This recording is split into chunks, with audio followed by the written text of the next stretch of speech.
The fluorescent light in my garage flickered erratically as I tightened the final bolt on my pickup's alternator. After 23 years of fixing engines, this old Ford still managed to surprise me with new breakdowns, much like my marriage, now that I thought about it. "Kian!" Isla's voice cut through the October air like a blade. "We need to talk." I wiped my hands on a rag that had seen better decades and stepped into our kitchen. Isla stood by the counter, still wearing her tailored business suit from whatever meeting had kept her out until 9:30. Her auburn hair was pulled back in that severe bun she'd started wearing since taking the consulting job downtown. Everything about her screamed success these days. Everything except the address on her driver's license. "That assistant of yours," she said without preamble. "The young one. Fire her." I blinked. "Lyra? Why?" "She makes me uncomfortable." Isla's green eyes held that familiar steel I'd learned to recognize over 15 years of marriage. "The way she looks at me, the way she watches everything I do when I come by your shop." My auto repair business wasn't much to look at, a converted warehouse on the wrong side of Millfield with 3 bays and a waiting room that smelled like coffee and motor oil. But it was mine, built from nothing after I got laid off from the plant. Lyra had been helping with the books and customer service for 8 months now. Best assistant I'd ever had. "Isla, she's just doing her job. Fire her, or I'm leaving." The words hung in the air like exhaust fumes. "I'm serious, Kian. That girl has to go." I studied my wife's face. 15 years ago, she'd married a mechanic with grease under his fingernails and dreams bigger than his bank account. Back then, she'd laughed at my jokes and didn't mind the smell of WD-40 on my clothes. Now she looked at me like I was something she'd stepped in. "Consider it done," I said slowly. Relief washed over her features. "Good. Tomorrow." She turned and walked toward the stairs, her heels clicking against our worn linoleum. I watched her go, noting how her posture straightened with each step, like she was shedding the burden of having to deal with her blue-collar husband. The next morning, I sat in my office with the phone in my hand. Through the glass partition, I could see Jimmy working on Mrs. Patterson's Buick and Tony replacing brake pads on a delivery van. Normal Tuesday morning at Venter's Auto Repair. I dialed Lyra's number and put it on speaker. Isla had insisted on being there to witness the execution. "Kian?" Lyra's voice came through clear and professional. "Everything okay? I was just about to head in." "Actually, I need to talk to you. I'm letting you go. Clean out your desk today." Silence stretched across the line for a long moment. Then, "I understand. I'll be in within the hour." The connection ended. Isla nodded approvingly from the corner chair. "See? That wasn't so hard," she said, gathering her purse. "I have meetings all day, but I'll be home for dinner. We can finally move forward now." After she left, I stared at the phone. Something about this whole situation felt wrong, like trying to force the wrong socket onto a bolt. But Isla had been distant for months, working late, taking calls in the other room, checking her phone constantly. Maybe removing whatever was bothering her would help us get back on track. Lyra arrived an hour later, looking composed despite being terminated without cause. She was 28, sharp as a tack, with dark hair and the kind of quick wit that made difficult customers actually apologize for being jerks. In 8 months, she'd reorganized my filing system, set up a digital invoicing process, and increased my customer satisfaction ratings by 30%. "I'm sorry about this," I said, as she packed her personal items into a cardboard box. "If you need a reference, don't worry about it." She pulled a flash drive from her desk drawer and slipped it into her pocket. Some jobs just run their course. Something in her tone made me look up from the paperwork I was pretending to review. "Lyra, check your email tonight," she said quietly, "after Isla goes to bed. Trust me." She walked out without another word, leaving behind the faint scent of her lavender perfume and a dozen questions I couldn't quite form. The day dragged on. I threw myself into work, rebuilding a transmission that probably should have been scrapped years ago. Physical labor helped quiet the nagging voice in my head that said I'd just made a terrible mistake. Isla came home at 7 with Chinese takeout and a smile I hadn't seen in months. "How was your day?" she asked, setting containers on our kitchen table. "Quiet. Lyra cleaned out her desk this morning." "Good." She opened the sweet and sour pork, not meeting my eyes. "You'll find someone better, someone more appropriate." We ate in relative silence, making small talk about her work and my schedule for the rest of the week. She seemed lighter somehow, like a weight had been lifted from her shoulders. When she excused herself for a shower, I retreated to my home office and opened my laptop. The email from Lyra contained no message, just an attachment labeled "For Your Review." I downloaded it and found myself staring at a folder containing dozens of documents, photographs, and what appeared to be financial records. The first file made my stomach drop. Hotel receipts. The Riverside Inn, downtown. Room 237. Charged to a credit card I didn't recognize, but the name was familiar. Corbin Finlor. Dates going back 6 months. Always the same room, always booked for 3-hour blocks in the middle of the afternoon. I opened the next file. Bank statements. My investment account, the one Isla and I had built together for our retirement. Withdrawals, large ones. $15,000 in March. $22,000 in April. $31,000 in May. All transferred to accounts I'd never seen before. My hands shook as I scrolled through transaction after transaction. $180,000. Gone. Moved through a maze of accounts before landing in something called a cryptocurrency wallet registered to CF Holdings. The photographs came next. Isla entering the Riverside Inn. Isla leaving the Riverside Inn. Isla with a man I didn't recognize. Tall, athletic, wearing expensive clothes and an even more expensive watch. They weren't just walking together. They were touching, laughing, looking at each other the way Isla used to look at me. The final file was a background report on Corbin Finlor, age 43, former contractor, 2 fraud convictions. Currently unemployed, but somehow affording a BMW and designer clothes. According to the report, he'd been frequenting the same gym where Isla had started her fitness journey 8 months ago. I sat back in my chair, staring at the screen. 8 months. The same time Lyra had started working for me. The same time Isla had begun working late and taking mysterious phone calls. Footsteps in the hallway. I quickly closed the laptop as Isla appeared in the doorway, wearing her silk robe and an expression of contentment. "Coming to bed?" she asked. I looked at my wife, really looked at her. The new highlights in her hair, the expensive skincare routine, the gym membership she'd insisted on despite our tight budget, the way she'd started sleeping on the far edge of our bed, as if even unconscious contact with me was distasteful. "In a minute," I managed. She nodded and disappeared back down the hall. I opened the laptop again and reread every document, memorizing every detail. The pattern was clear now. Isla had been planning this for months, systematically draining our accounts while carrying on with a convicted fraudster. But there was something else bothering me. Something about the quality of these documents, the thoroughness of the investigation. This wasn't the work of some private investigator hired off the internet. This was professional-grade surveillance. I picked up my phone and called Lyra. "I figured you'd be calling," she answered on the first ring. "Who are you?" I asked. "Someone who cares about you more than you know. Meet me tomorrow morning.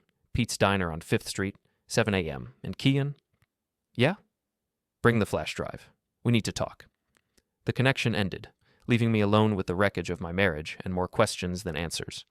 Outside, an October wind rattled our windows, and somewhere in the house, Isla was probably texting her boyfriend about how easily she'd manipulated her stupid husband into firing the only person who'd been trying to protect him. I closed the laptop and sat in the darkness, feeling something cold and calculating settle in my chest. For 15 years, I'd been the reliable husband, the steady provider, the man who fixed things when they broke. Tomorrow, I'd start fixing this. Pete's Diner squatted on 5th Street like a chrome-plated relic from the 1950s, all red vinyl booths and checkered linoleum that had seen better decades. I arrived 10 minutes early and claimed a corner booth where I could watch the door. The morning crowd was the usual mix of shift workers grabbing coffee and retirees stretching their Social Security checks over bottomless cups and yesterday's pie. Lyra walked in at exactly 7, wearing jeans and a leather jacket that made her look younger than her 28 years. She slid into the booth across from me without ceremony. "Coffee?" asked Marge, the waitress who'd been working here since Carter was president. "Black," Lyra said, "and bring him a refill. He looks like he needs it."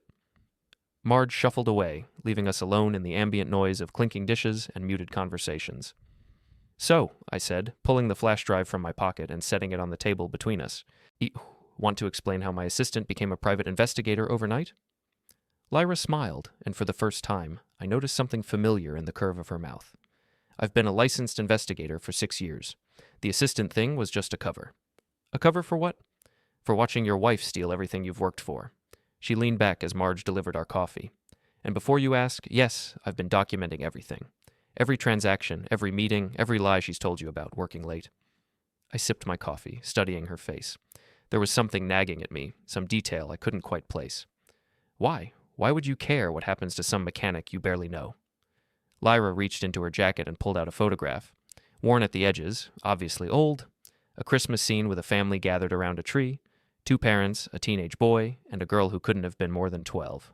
The boy was me, 23 years old, still believing the world owed him something. The girl was Lyra. "Holy hell," I whispered. "Hello, big brother." The diner seemed to tilt around me. Lyra Ventor. Of course. She'd kept our father's name when she moved to California after high school. I'd lost track of her after Mom and Dad passed, caught up in building my business and trying to make my marriage work. "You've been back for 8 months, I said slowly. "Why didn't you tell me?" "Because I needed to be sure about what I was seeing, and because I knew you'd never believe it coming from your little sister who you haven't talked to in 5 years. She was right. If Lyra had shown up on my doorstep claiming Isla was cheating, I would have dismissed it as family drama. But watching her work for 8 months, seeing her professionalism and competence, had built a trust that family obligation never could. "Mom suggested I look into the finances," Lyra continued. "She noticed some irregularities when she helped you with your tax return last year. Called me before she called you." Our mother had always been sharp with numbers. Before she retired, she'd been a bookkeeper for half the small businesses in town. If she'd spotted something wrong with my accounts, it was definitely wrong. "How much do you know?" I asked. "Everything." Lyra pulled out a manila folder thick with documents. "Corbin Finlor isn't just some guy she met at the gym. He's been coaching her on asset protection and offshore accounts. They've been planning this for over a year." She spread photos across the table. Isla and Corbin at restaurants I couldn't afford, shopping at stores where my credit cards would be declined, entering and leaving the Riverside Inn with the casual intimacy of an established couple. "The cryptocurrency wallet," I said. "CF Holdings. Corbin Finlor Holdings. He's been moving your money through a series of shell companies before converting it to digital currency. Harder to trace, easier to hide from divorce proceedings." "Divorce proceedings?" Lyra's expression softened with something that might have been sympathy.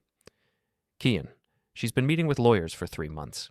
She's building a case that you've been financially irresponsible, that she's been the primary breadwinner, that she deserves the majority of marital assets." I thought about Isla's new confidence, her demands about firing Lyra, her satisfaction when I'd complied without question. She'd been testing my willingness to submit to her demands, measuring how much control she could exert. "There's more," Lyra said quietly. "The prenup you signed 15 years ago. Remember the infidelity clause?" I remembered. Isla's lawyer had insisted on it, claiming it was standard protection for both parties. If either spouse committed adultery, they forfeited their claim to marital assets. At the time, it had seemed like a formality. We were young and in love, and certain we'd be together forever. "She thinks it won't hold up in court," Lyra continued. "Her current lawyer has been advising her on ways to challenge it.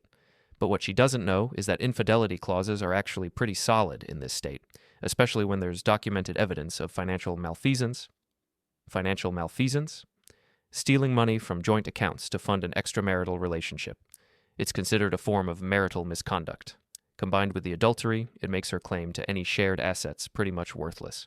I stared at the photographs of my wife with another man, feeling something cold and calculating settle deeper into my chest. For months, I'd been wondering what I'd done wrong.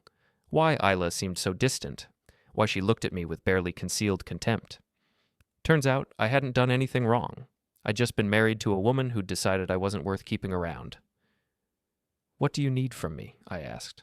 "Nothing yet. Just keep being the good husband. Don't let on that you know anything. Let her think she's in control." "And then?" Lyra smiled, and this time I recognized the expression. It was the same look I'd worn at 16 when I'd figured out how to get revenge on the bullies who'd been making my life miserable. The same calculating patience that had helped me build a successful business from nothing. Then we let her hang herself with her own rope. We finished our coffee in relative silence, both of us lost in thought. When Lyra finally spoke again, her voice was soft but determined. "She hurt you, Kian. She's been lying to your face for months while stealing your future, and she would have gotten away with it if she hadn't made one crucial mistake." "What's that?" "She underestimated the people who actually care about you." Lyra gathered up the photographs and documents, leaving only the flash drive on the table. "Keep this. Study everything, but don't do anything yet. When the time comes, we want to be absolutely certain she can't wiggle out of the consequences." She stood to leave, then paused. "And Kian? I'm sorry I stayed away so long. I should have been here." "You're here now," I said. "That's what matters." After she left, I sat in the diner for another hour, drinking coffee and watching the morning rush of people heading to jobs that actually mattered to them. For the first time in months, I felt like I had a purpose beyond just surviving each day. Isla wanted to play games? Fine. But she was about to learn that her husband wasn't nearly as stupid or helpless as she'd assumed, and she was definitely going to discover that firing my sister had been the biggest mistake of her life. I paid for the coffee and walked back to my truck, already planning my next move. The old Kian would have confronted Isla immediately, demanding explanations and probably getting manipulated into apologizing for his suspicions. The new Kian was going to be much more patient and much more dangerous. I spent the rest of that morning at the shop, going through the motions of running my business while my mind processed everything Lyra had shown me. Every interaction with Isla for the past 8 months took on new meaning. Her insistence on separate bank accounts, her sudden interest in fitness, the way she'd started working late without ever bringing home any actual work. Around noon, I made a decision that felt both calculated and necessary. I drove home during my lunch break, knowing Isla would be at whatever meeting was keeping her busy these days. Our house was a modest 2-story colonial that we'd bought when we still believed we'd fill it with children and memories. The mortgage was almost paid off, thanks to 15 years of careful budgeting and my willingness to fix everything myself rather than hire professionals. I went straight to my home office and opened the desk drawer where I kept important documents: birth certificates, insurance papers, warranties for appliances we'd bought together when we still made joint decisions about everything. And tucked behind a folder of tax returns, exactly where I'd left it 3 months ago, was the family photo from Christmas 15 years ago. I'd printed it during one of my nostalgic moments, thinking about how much I missed my sister and wondering if I should try to reconnect. Lyra had been barely 18 then, fresh out of high school and eager to escape our small town for bigger opportunities in California. In the photo, she was laughing at something our father had said, her dark hair catching the light from the Christmas tree. Same eyes as the woman who'd been working for me for 8 months. Same jawline. Same quick smile that made difficult customers forget why they'd been angry. How had I not seen it? How had I worked alongside my own sister for the better part of a year without recognizing her? The answer was embarrassing but simple. I'd been so focused on my failing marriage and struggling business that I'd stopped really looking at the people around me. Lyra had been professional, competent, and quietly helpful. I'd appreciated her work without really seeing her as a person. I left the photo on top of my desk, right where Isla would see it when she came looking for whatever excuse she'd use to go through my things. Because she would look. She'd been doing it for months, probably searching for evidence of financial assets she could claim or personal failings she could use against me. The afternoon crawled by. I replaced a timing belt on a Honda Civic and diagnosed a transmission problem in a Ford Explorer, but my heart wasn't in the work. Every time my phone rang, I expected it to be Isla, demanding explanations. Instead, it was my mother. "Kian, honey, how are you holding up?" "I'm fine, Mom. Why wouldn't I be?" A pause. "Lyra told me she had to quit her job with you. I'm sorry about that. I know you liked having her around." I almost smiled. Even now, my mother was protecting family secrets, not wanting to reveal how much she and Lyra had been coordinating behind the scenes. "Yeah. Well, sometimes these things don't work out," I said. "She's a good girl, Kian. Smart as a whip and twice as loyal. If you ever need help with anything at all, you should call her." I'll keep that in mind. After we hung up, I realized that my mother had been trying to tell me something important. She'd known about Lyra's investigation from the beginning, had probably encouraged it. My family had been watching out for me while my wife had been planning my destruction. The irony was almost funny, almost.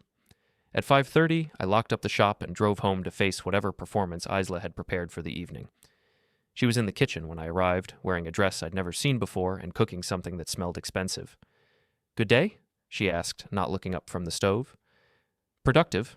You?" "Busy. Always busy." She glanced at me with what might have been genuine curiosity. "How are you handling things? With the assistant situation, I mean." "I'll manage. Always do." We ate dinner while she talked about her work, dropping names of clients and projects that meant nothing to me. I made appropriate noises and asked follow-up questions, playing the role of the supportive husband while studying her face for signs of deception. She was good at it. 15 years of practice had made her an expert at lying to me with complete sincerity. If I hadn't seen the evidence, I might have believed she actually cared about my opinion on her professional challenges. After dinner, she excused herself to take a phone call in the living room. I cleaned up the dishes and listened to the murmur of her voice through the walls, trying to catch words or phrases that might give away the real nature of the conversation. "Next week should be fine. He doesn't suspect anything." Almost ready to move forward. When she returned to the kitchen, her cheeks were flushed and she seemed energized in a way I hadn't seen in months. Work? I asked. A new project. Very exciting opportunity. She kissed my cheek, a gesture so unexpected that I almost flinched. I might be working late again tomorrow night. Big presentation to prepare. Of course. Whatever you need to do. She went upstairs to shower, and I retreated to my office to review more of Lyra's files. The pattern was becoming clearer with each document. Isla wasn't just having an affair. She was conducting a systematic dismantling of our marriage, piece by piece. The sound of footsteps in the hallway made me quickly minimize the window and pull up a parts catalog instead. But the footsteps stopped at my office door. Kian? Isla's voice was strange, tight. What is this? I turned around. She was standing in the doorway, wearing her silk robe, holding the Christmas photograph in her hand. Her face was pale, except for 2 spots of color high on her cheekbones. What's what? I asked, though I knew exactly what she'd found. This picture, this girl. She stepped into the office, her eyes fixed on the photograph. She looks exactly like your assistant, the one you fired. I took the photo from her hand and studied it as if seeing it for the first time.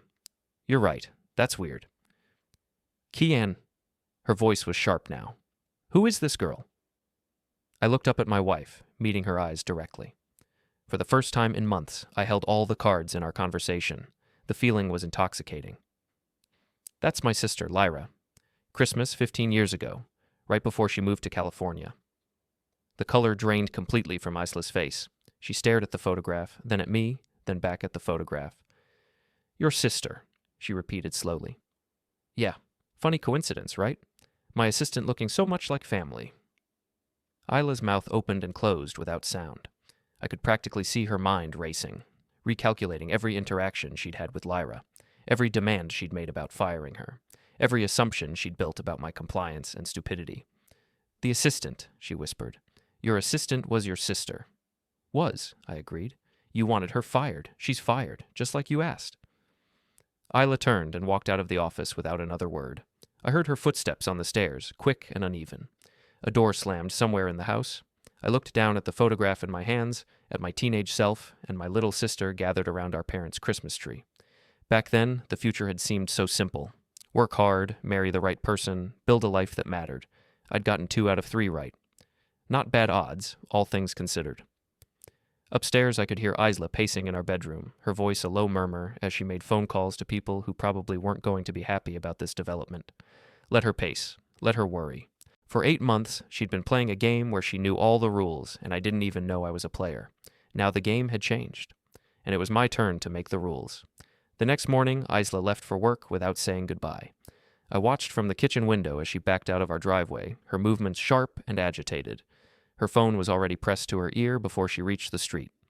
I gave her a 10-minute head start, then called Lyra.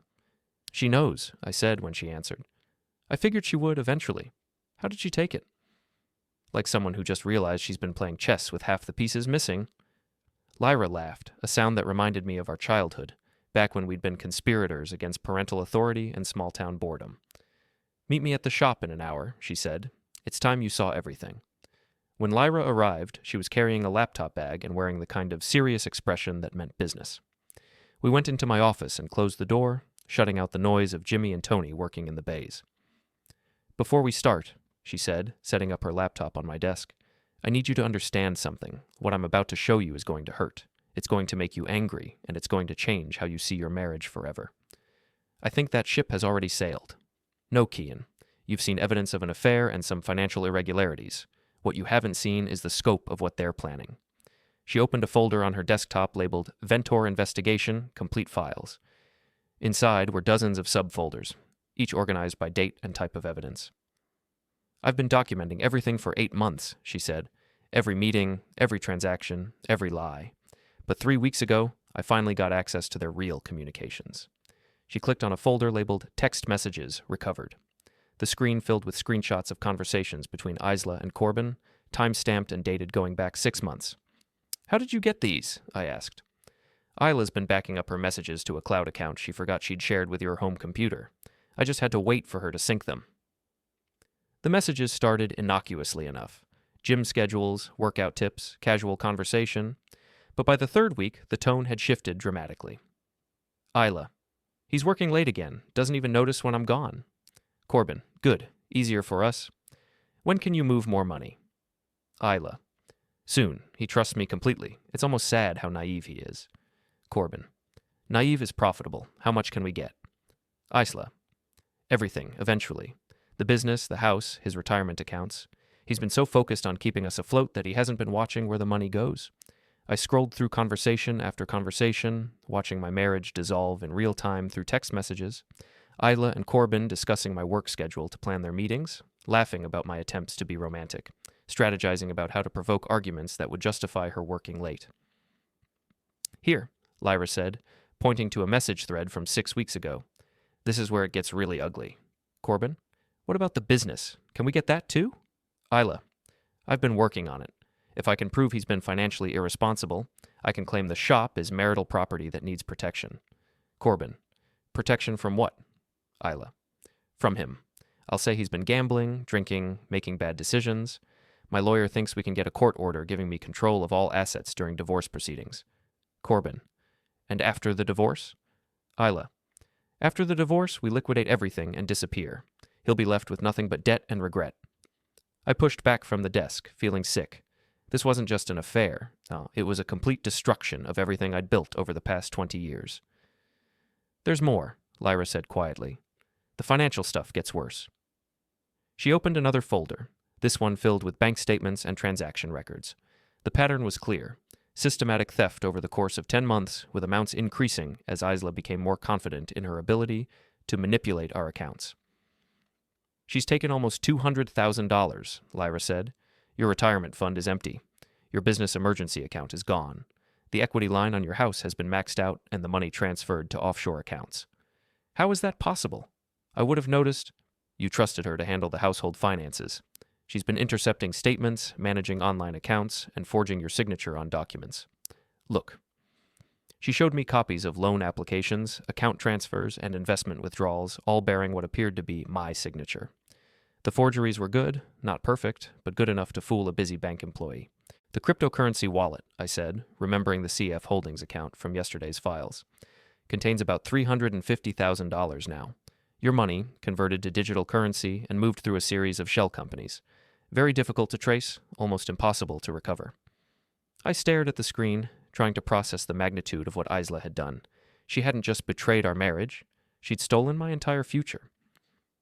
How long have you known about this? I asked. I started seeing the financial irregularities about 6 months ago, but I couldn't prove it was intentional until I got access to their communications. That's when I realized this wasn't just an affair. It was a comprehensive plan to destroy you financially and emotionally. Why?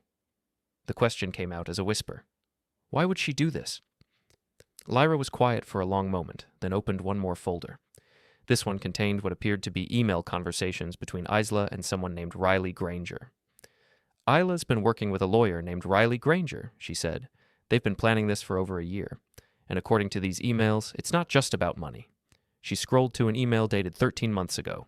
From Riley Granger to Isla Ventor, subject. Consultation.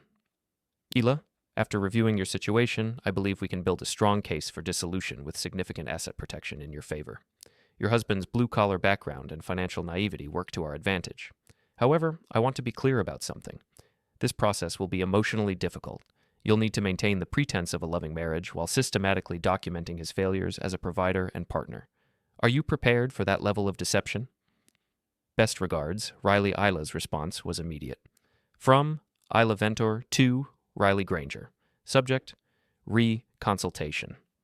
Riley, I've been pretending to love him for 3 years already. A few more months won't matter. Let's proceed. Isla, I closed the laptop and sat back in my chair. The woman I'd been married to for 15 years, the woman I'd worked 60-hour weeks to support, the woman I'd planned to grow old with, had been actively despising me for years while planning my complete destruction. I'm sorry, Lyra said softly. I know this is a lot to process. No, I said, surprised by the steadiness of my own voice. I'm glad I know. I'm glad you found all this.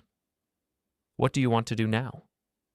I thought about Isla's performance last night, her fake concern about my assistant situation, her kiss on the cheek, her excitement about her new project.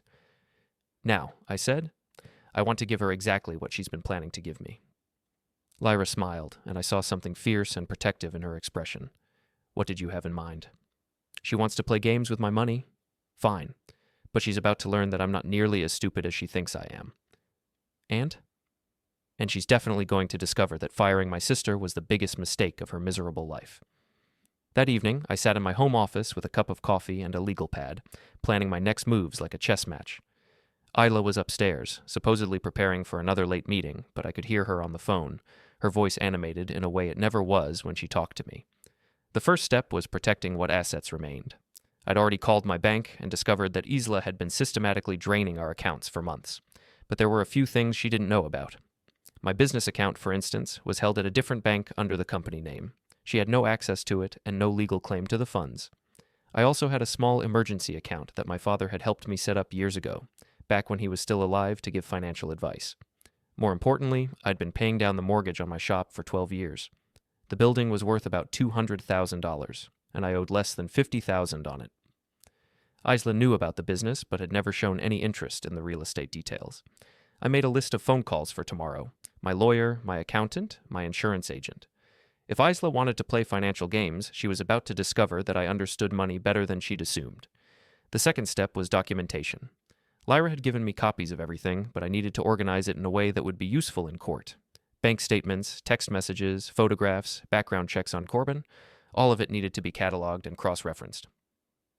I was deep in paperwork when Isla appeared in my doorway, wearing a black dress that probably cost more than I made in a week. "I'm heading out," she said. "Don't wait up." "Big presentation?" I asked, not looking up from my legal pad. "Very big. Could be a game changer for my career." "Well, good luck. I hope you get everything you deserve." She paused at that, studying my face for hidden meaning.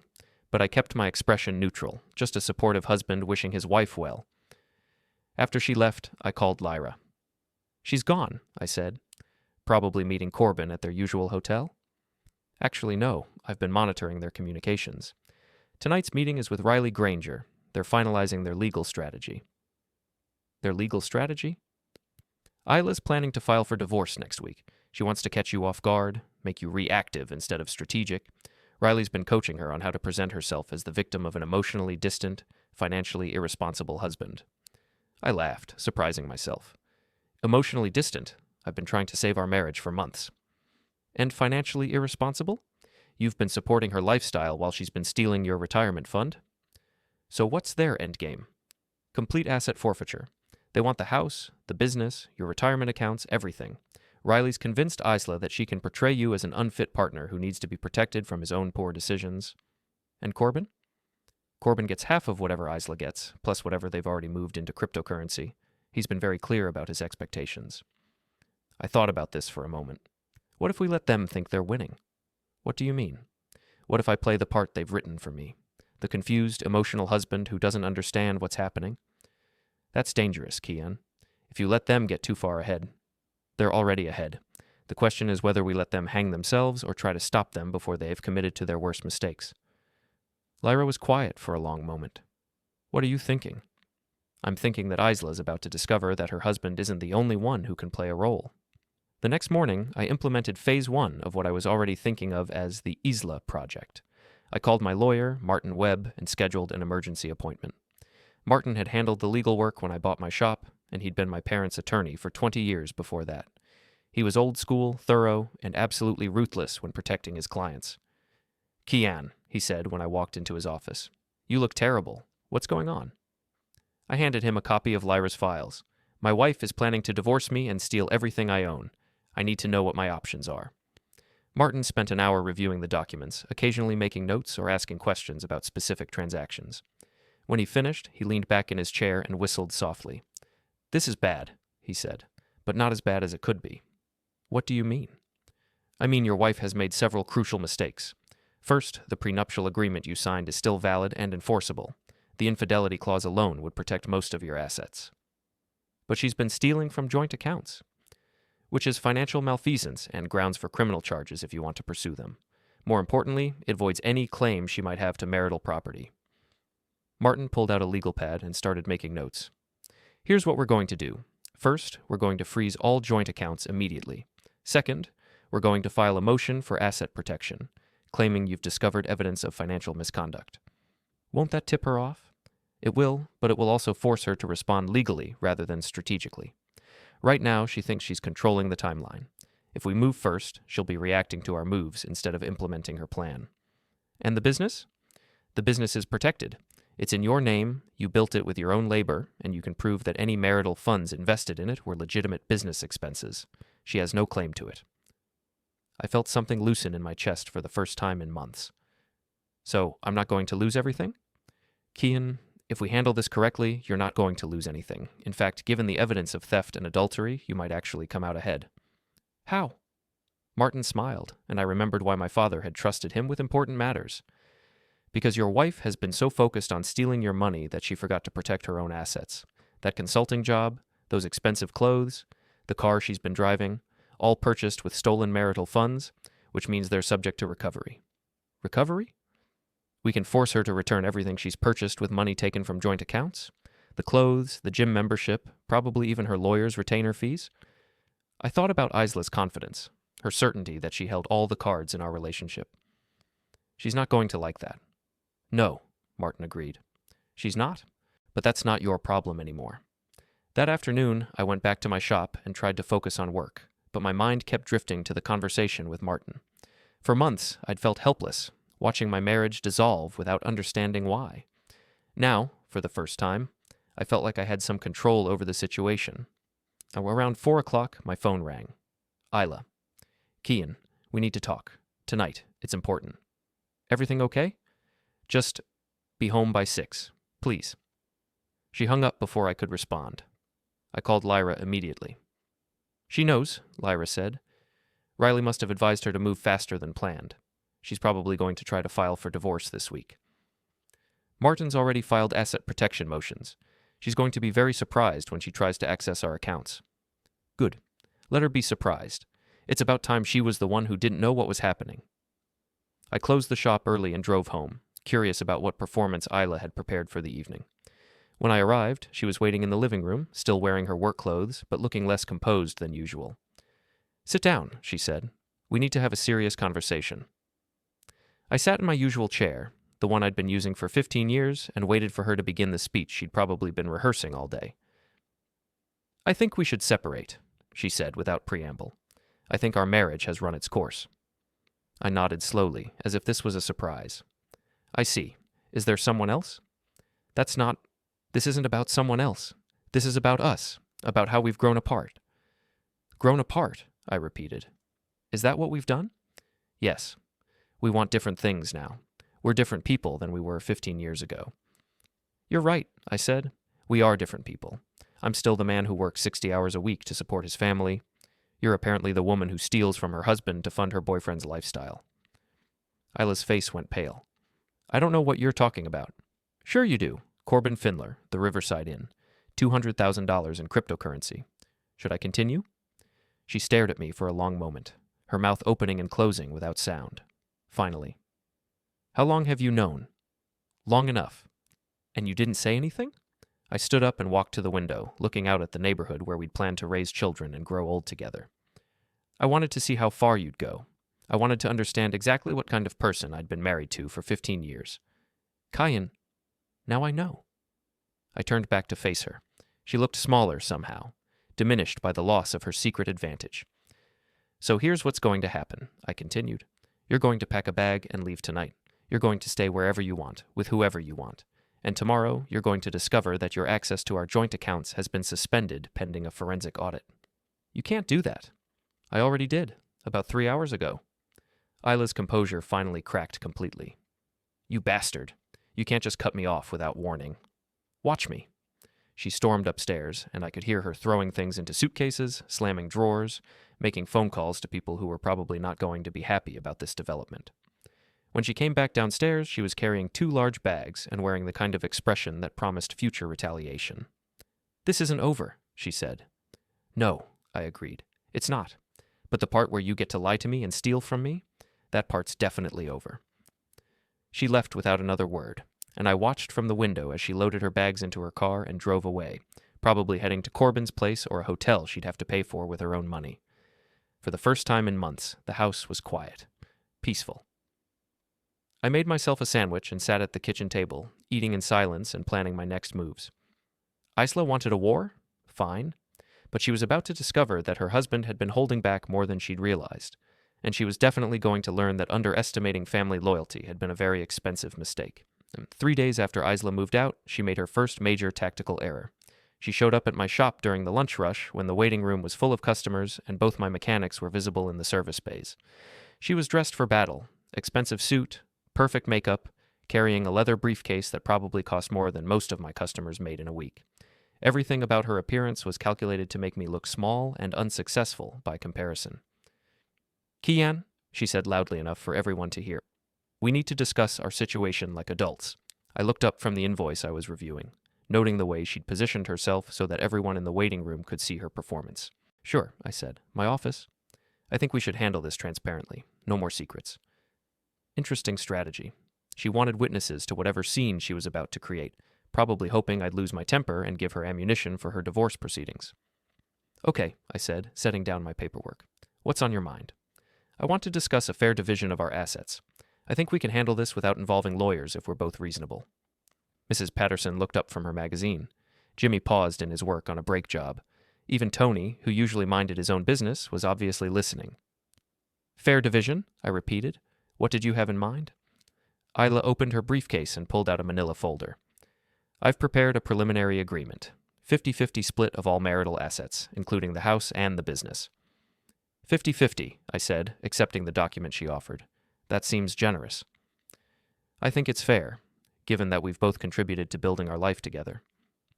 I skimmed the first page of her proposal, noting that it made no mention of the money she'd stolen or her relationship with Corbin.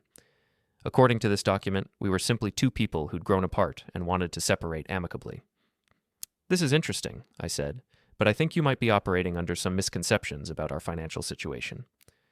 "What do you mean?" I walked to my desk and pulled out a folder of my own.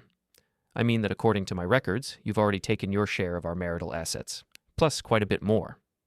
"I don't understand." "Bank statements," I said, holding up the first document, "showing systematic withdrawals from our joint accounts over the past 10 months. Total amount $197,000. Isla's confident expression flickered. "Those were legitimate expenses." "Hotel receipts," I continued, pulling out the next set of papers. "The Riverside Inn, room 237, charged to accounts funded with marital assets. 43 separate visits over 6 months."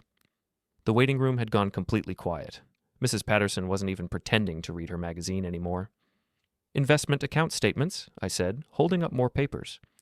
"Showing the liquidation of our retirement funds and transfer to cryptocurrency accounts registered to CF Holdings, which is apparently owned by your boyfriend, Corbin Finlor." "Kian, stop."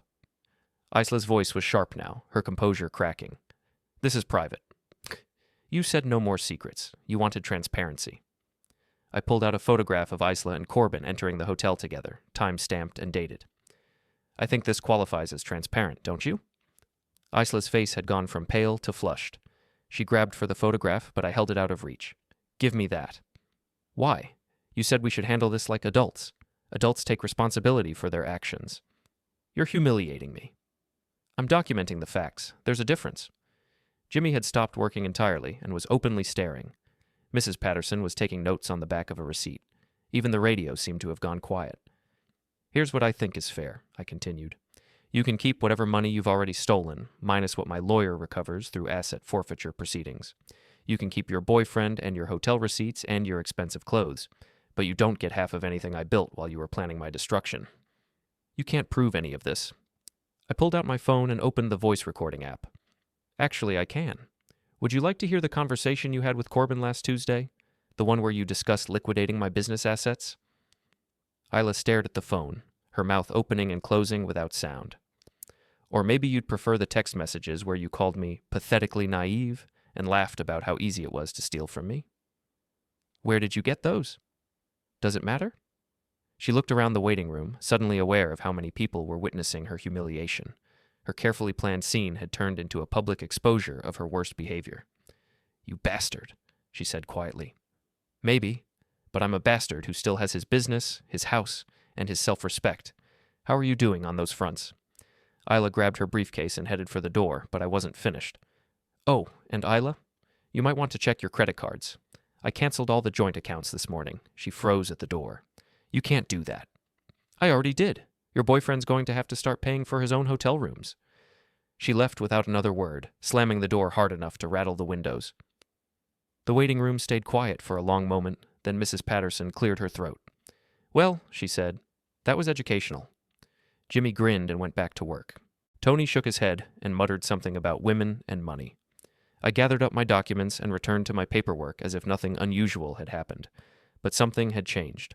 For months, I'd been the victim in this situation, reacting to Isla's manipulations without understanding the rules of the game she was playing. Today, I'd taken control of the narrative, and it felt fantastic. That evening, I was cleaning up the shop when Lyra arrived with takeout Chinese food and a bottle of wine. "I heard you had an interesting lunch," she said. "News travels fast." "Mrs. Patterson called my mother. My mother called me. I think half the town knows about Isla's hotel receipts by now." We ate in my office, going over the day's events and planning next steps. Isla's public humiliation had been satisfying, but it was only the beginning. "She's going to retaliate," Lyra said. "Riley's probably coaching her on damage control right now. Let her retaliate. Every move she makes gives us more evidence of her true character." "What about Corbin? What about him?" "He's not going to be happy about losing his funding source. Men like that don't just walk away when the money dries up." I thought about this. Corbin had been living off Isla's theft for months, probably making plans for their future together once she'd successfully destroyed me financially. Now those plans were falling apart, and he was going to want someone to blame. "You think he'll cause trouble?" "I think he'll try. But I also think he's not nearly as smart as he believes he is." "Meaning?" Lyra smiled. "Meaning that men who make their living by manipulating women usually aren't prepared for women who fight back. Or for brothers who don't appreciate people hurting their sisters. Or for that." We finished dinner and went over more of Lyra's files, looking for patterns and weaknesses in Isla and Corbin's strategy. By the time we finished, I had a clearer picture of what they'd been planning and how to counter it. "There's something else," Lyra said as she was packing up her laptop. "Something I haven't told you yet." "What?" "Isla's been meeting with more than just Corbin and Riley. There's a fourth person involved, someone who's been helping coordinate the financial transfers." "Who?" "I'm not sure yet, but whoever it is has access to sophisticated money laundering techniques. This isn't amateur hour, Kian. Someone with real expertise has been helping them." I thought about the complexity of the cryptocurrency transfers, the shell companies, the forged documents. Lyra was right. This level of financial manipulation required professional knowledge. "Any ideas?" "I'm working on it. But I wanted you to know that this conspiracy might be bigger than we originally thought." After Lyra left, I sat in my office for another hour, thinking about everything that had happened over the past few days. 3 months ago, I'd been a happily married man who trusted his wife and believed in the future they were building together. Now I was a man at war with the person who was supposed to be his closest ally. The transformation should have been painful, should have left me feeling bitter and defeated. Instead, I felt more alive than I had in years. Isla wanted to destroy me? Fine. But she was about to discover that her husband had been holding back more than she'd realized. And she was definitely going to learn that some games have consequences she never saw coming. 2 weeks after our confrontation at the shop, Isla made her second major tactical error. She tried to turn our daughter against me. Sammy had been away at college when the marriage exploded, insulated from the immediate drama by distance and her own busy life. But Isla, desperate to regain some advantage, decided to weaponize our 20-year-old daughter's emotions. The first sign of trouble came when Sammy called me on a Friday evening, her voice tight with anger. "Dad, what the hell is going on? Mom says you've been stealing money and having affairs and basically destroying the family." I set down my coffee and chose my words carefully. "That's not accurate, sweetheart. What exactly did she tell you?" "She said you've been hiding money from her, that you fired some woman she was trying to help, that you've been lying about everything for months." "And what else?" She said you've been emotionally abusive, that she's been afraid to leave because you threatened her." I closed my eyes, feeling something cold and furious settle in my chest. Isla had crossed a line that couldn't be uncrossed. "Sammy, I want you to come home this weekend. I want to show you some things your mother probably hasn't mentioned." "I don't know, Dad. Mom says you're trying to manipulate everyone. Please, just give me 2 hours of your time. If you still think I'm the villain after that, I'll respect your decision." Sammy arrived Saturday afternoon, driving the Honda Civic I'd bought her for her 18th birthday and maintained in my shop ever since. She looked like a younger version of Isla, all sharp angles and defensive posture. "Okay," she said, settling into my office chair. "Explain yourself." I handed her a folder containing bank statements, hotel receipts, and photographs. Your mother has been having an affair for 8 months. She's stolen nearly $200,000 from our joint accounts to fund her relationship with her boyfriend. She's been planning to divorce me and take everything I've worked for, including this business.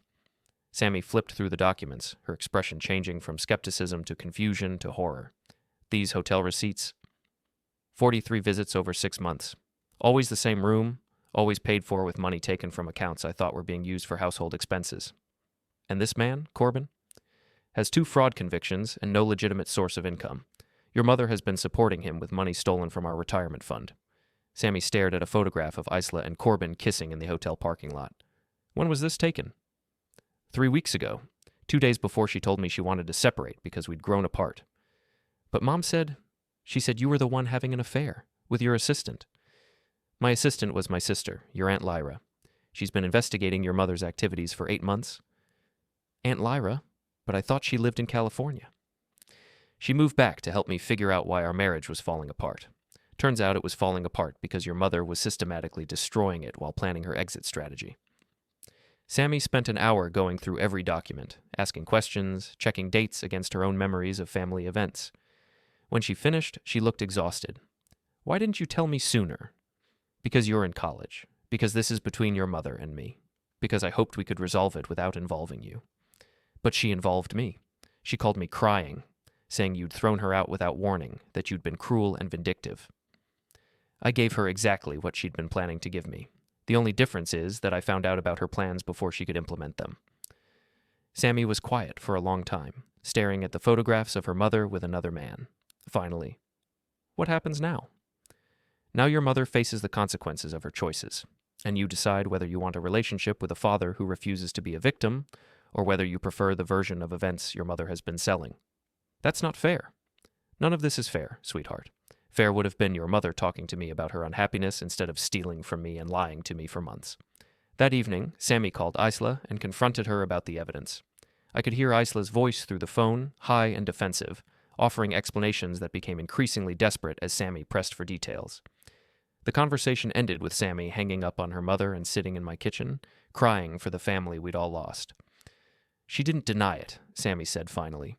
She just kept saying I didn't understand, that it was more complicated than it looked. It's not complicated. She made choices. Now she gets to live with them. What about you? What are you going to do? I thought about this question, about the man I'd been 6 months ago versus the man I was becoming. I'm going to rebuild. The business, the house, my life. I'm going to prove that you can survive betrayal and come out stronger. And Mom? Your mother made her bed. She can lie in it. The next week, Isla's desperation reached new heights. She started calling my customers, telling them I was unstable and unreliable. She contacted my suppliers, claiming I was behind on payments and suggesting they should demand cash up front. She even called my mother, trying to convince her that I was having some kind of breakdown and needed intervention. None of it worked. My customers had seen Isla's performance at the shop and drawn their own conclusions. My suppliers had been doing business with me for 20 years and knew my reputation. My mother hung up on Isla after the first sentence, but the harassment campaign told me something important. Isla was running out of options. Her money was frozen, her boyfriend was probably pressuring her to find new funding sources, and her lawyer was undoubtedly demanding payment for services rendered. She was desperate, and desperate people make mistakes. The mistake came on a Thursday evening when I was working late at the shop. I heard a car pull up outside and looked out to see Corbin getting out of his BMW, walking toward my front door with the kind of purposeful stride that meant trouble. I met him at the entrance, blocking his path inside. We're closed, I said. I want to talk to you about Isla. What about her? Corbin was bigger than me, probably 40 pounds heavier and 6 inches taller. He was used to intimidating people through physical presence, and he clearly expected me to back down. You're destroying her life, he said. She's a good woman who deserves better than what you've been giving her. What I've been giving her?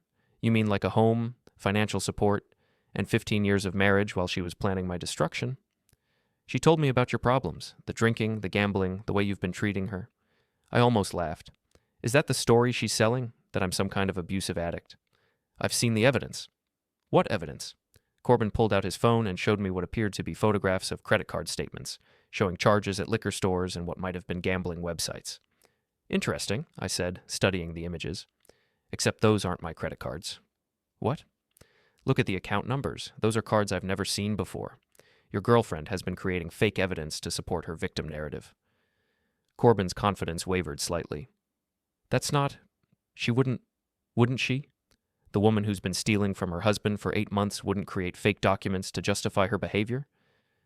I pulled out my own phone and showed him the photographs of Isla and Corbin at the hotel. Here's some real evidence. You and my wife, spending money she stole from our retirement fund. Corbin stared at the images, his face cycling through confusion, anger, and what might have been fear. She told me you knew about us, he said finally. She said you didn't care because you were having your own affairs. And you believed her? She showed me pictures. You with other women. More fake evidence, I'm guessing. Did you ever think to verify any of her claims? The truth was dawning on Corbin's face, and it wasn't pleasant. He was realizing that he'd been manipulated just as thoroughly as I had, played by a woman who was apparently willing to lie to everyone in her life. She's been lying to both of us, I said. The difference is that you've been helping her steal my money while I've been working to support her. Corbin looked at his phone again, then at me, then back at his phone. The cryptocurrency account. Contains money stolen from my retirement fund, money that's going to be recovered through asset forfeiture proceedings. But she said it was her money she'd saved from her consulting work. Corbin, what consulting work? She's been unemployed for 3 months. Didn't you know that? His face went completely pale. Unemployed? Fired for falsifying client reports. Didn't she mention that? Corbin stared at me for a long moment, processing the magnitude of Isla's deceptions. Then he got back in his BMW and drove away without another word. I watched him go, feeling something like pity for the man who'd thought he was seducing a wealthy woman and discovered he'd been played by a professional manipulator. But mostly, I felt satisfied. Isla's conspiracy was falling apart, one lie at a time, and I was just getting started. The final confrontation came 2 days later, when Isla showed up at my house at 11 p.m., drunk and furious and demanding to be let inside. You've ruined everything, she screamed from the front porch. Corbin won't return my calls, my lawyer won't work without a retainer, and my mother won't even talk to me. I opened the door but didn't invite her in. Sounds like a series of natural consequences. I have nothing left. You've taken everything. I've taken back what you stole. There's a difference. I loved you, she said, and for a moment her voice broke with what might have been genuine emotion. I loved you for years, and you stopped trying. You stopped seeing me. I stopped seeing you because you stopped being the person I married. You became someone who could lie to my face while stealing my future. I was unhappy. I was lonely. You worked all the time and never paid attention to me. So you decided to destroy me instead of talking to me about it. Isla swayed slightly, steadying herself against the doorframe. It wasn't supposed to happen like this. Riley said we could handle it quietly, that you'd never have to know about Corbin. Riley was wrong about a lot of things. Please, Isla said, and now she was crying. Please, Kian. I made mistakes, but we can fix this. We can go to counseling, we can start over. I looked at my wife, my ex-wife really, though the papers hadn't been finalized yet, and felt something that might have been sadness for the woman she used to be. No, I said quietly. We can't. You made choices that can't be unmade. You became someone I don't recognize, and I became someone who won't be anyone's victim. So that's it? 15 years of marriage, and you're just walking away? You walked away months ago. I'm just acknowledging reality. Isla stood on my porch for another few minutes, crying and occasionally shouting accusations that made no sense. Eventually, a police car pulled up. One of the neighbors had called about the disturbance. Officer Martinez helped Isla into a taxi and suggested she might want to find somewhere to sleep it off. After they left, I stood in my doorway looking out at the quiet street where Isla and I had planned to build our life together. Tomorrow, I'd go back to work. I'd rebuild my business, pay off my debts, and prove that betrayal doesn't have to be the end of the story. But tonight, for the first time in months, I was going to sleep peacefully in my own house, knowing that the games were finally over. I'd won. Not because I was smarter or stronger or better than Isla, but because I'd refused to be destroyed by someone else's choices. And that, I thought as I locked the door and turned off the lights, was victory enough.